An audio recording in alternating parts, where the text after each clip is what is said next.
वैसे अहमद भाई, what is Bill Gates up to? इस पे काफ़ी आजकल जो है मैं पढ़ रहा हूँ, देख भी रहा हूँ, आई एम श्योर आप भी देख रहे हैं, तो what is he up to these days? उसको फ़ोन करके पूछता हूँ क्या हो रहा है, क्या हाल चाल है, सब ठीक है, क्या कर रहे हो आजकल, पूछेंगे बिल गेट्स जानी क्या सीन है किन किन कामों में पड़े हुए हैं आजकल। बिल्कुल।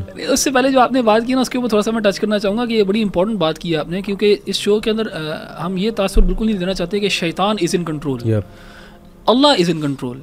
अल्लाह ताला ने मोहलत दी हुई है शैतान को भी और हमें भी, हमें फ्री विल दिया हुआ है। सही।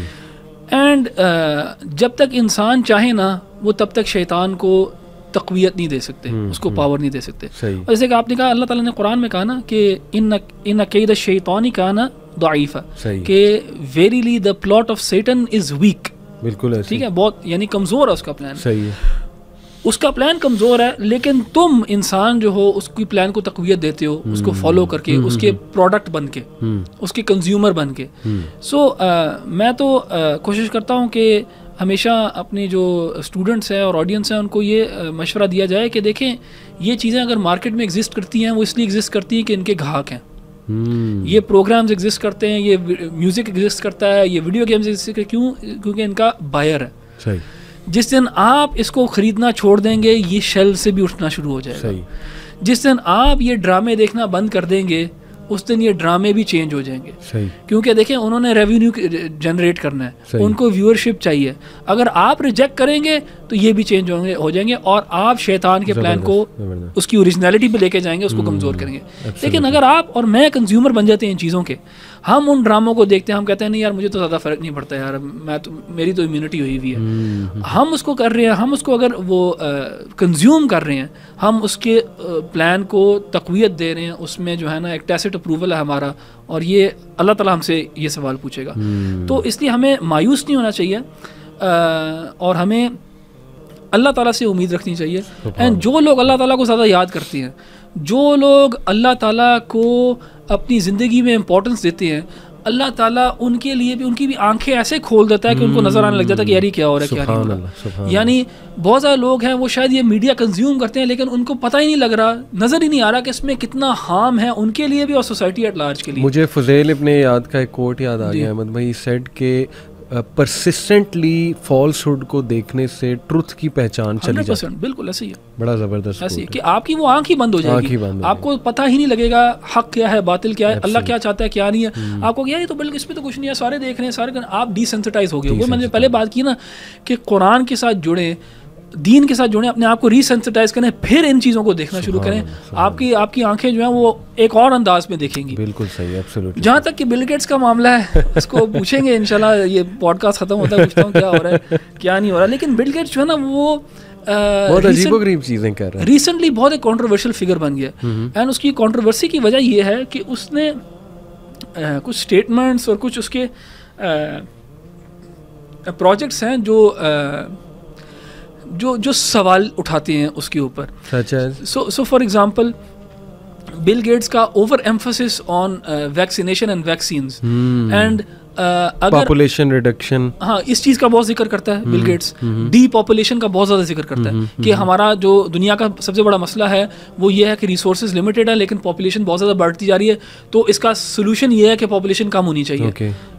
इसका क्या मतलब है? पॉपुलेशन कम होनी चाहिए का क्या मतलब है? बिल्कुल कि अबॉर्शन ज़्यादा कर दो, फर्टिलिटी रेट ज़्यादा नीचे कर दो, कत्लो गारत शुरू कर दो, एक्सेट्रा एक्सेट्रा एक्सेट्रा। तो ये एक सवालिया निशान है कि ये where is he coming from.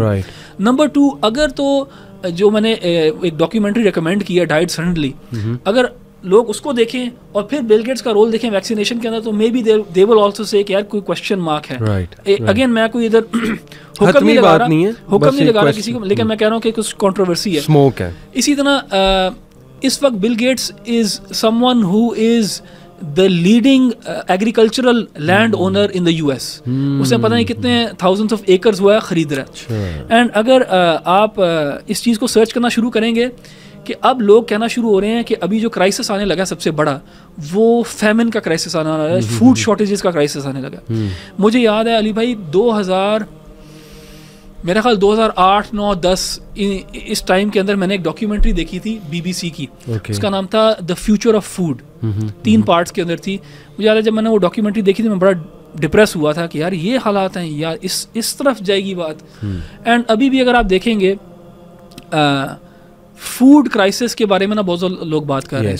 And even अभी इंडिया में भी ये जो फार्मर्स का एक रिवोल्ट टाइप था, वो इसी चीज़ के ऊपर था कि गवर्नमेंट जो है ना कंट्रोल ज़्यादा चल रही थी एग्रीकल्चर का। सो इट सीम्स के ये जो इलीट्स हैं, जो कॉरिडोर्स ऑफ पावर में लोग हैं, वो इस चीज़ के बारे में बात कर रहे हैं कि फूड शॉर्टेजेस होंगी, इसलिए हमें फूड को कंट्रोल करना चाहिए। एंड इसलिए for example world economic forum के अंदर इस चीज़ को बाकायदा डिस्कस भी किया गया है, और डिस्कस किया गया है कि हमें जो GMOs हैं और जो जेनेटिकली मॉडिफाइड मीट है वो बनाना चाहिए कंजम्पशन के लिए, लोगों को इंसेक्ट कंजम्पशन के ऊपर लेके आना चाहिए। ये सारा डावोस के अंदर वर्ल्ड इकोनॉमिक फोरम के अंदर डिस्कस हो चुका है। क्लाउस श्वाब वगैरह ने अपनी किताब के अंदर भी इन चीज़ों को लिखा है। तो ये सारा जो है ना डूबियस काम है। मैं इन लोगों से खैर की ज़्यादा तवक्को नहीं करता। बिल गेट्स के जो पेरेंट्स थे वो प्लान्ड पेरेंटहुड का हिस्सा थे। अच्छा। और प्लान्ड पेरेंटहुड जो है उसने ये सारी अबॉर्शन वगैरह इस चीज़ को जो है ना राइज किया है। एंड अगर आप अबॉर्शन स्टेटिस्टिक्स देखें US के अंदर, तो वो दे स्टैगरिंग कि कितने मिलियंस जो हैं ह्यूमन बीइंग्स अबॉर्ट किए जाते हैं। सो बिल गेट्स का काफ़ी डूबियस रोल है। तो अब मैं उसको फ़ोन करके कहता हूँ कि बास आ जा। I can't help but ask this question, बड़े ज़ोर से आ रहा है मुझे। क्वेश्चन इज़ कि इज़ बिल गेट्स दज्जाल? नहीं, इतना मैं अभी इतनी बड़ी अभी इसको मैं तीसरी कैटेगरी में रखूंगा। इसको तीसरी कैटेगरी, क्योंकि दज्जाल मुझे अभी तक उसके माथे पे कफारा नहीं नजर आया। एग्जैक्टली, और वन आई, और फिर जो क्लियरली नबी अकरम सल्लल्लाहु अलैहि वसल्लम ने साइंस बताए हैं। लेकिन जोक असाइड, देखें फितना दज्जाल हमारे यहाँ पाकिस्तान भी आके हमारे प्राइम मिनिस्टर्स वगैरह से आके मिलता है, कॉज ऑफ कंसर्न है ये। बस ये वही बात है, क्वेश्चन मार्क है एक कि ऐसा क्यों हो रहा है। लेकिन मैं ऑडियंस को ये कहना चाहूँगा, देखें कि फितना दज्जाल इज़ समथिंग सीरियस। नबी अकरम सल्लल्लाहु अलैहि वसल्लम जब भी उसके बारे में वार्न करते थे तो he was always very serious. सहाबा डर जाते थे कि अभी पीछे से निकल के आ जाएगा, ऐसा महसूस होता है। तो हमें पनाह मांगनी चाहिए और हमें अल्लाह ताला से दुआ करनी चाहिए कि हमें हमारी जनरेशन्स को उस फितने से भी बचाएं।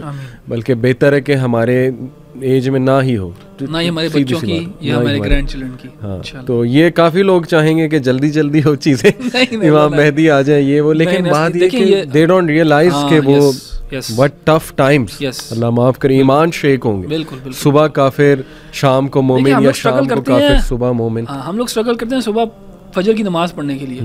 सो हाउ कैन वी एक्सपेक्ट कि we will be people who will be able to. Allah ताला से दुआ तो करते हैं कि अल्लाह ताला हमें साबित कदम रखे ऐसे वक्त पे भी, लेकिन one should never wish for फितना, स्पेशली सच अ बिग फितना जिसके बारे में ना सिर्फ रसूलुल्लाह सल्लल्लाहु अलैहि वसल्लम ने बल्कि रिवायात के अंदर आता है कि सब अंबिया ने अपनी कौमों को इस चीज़ से डराया। तो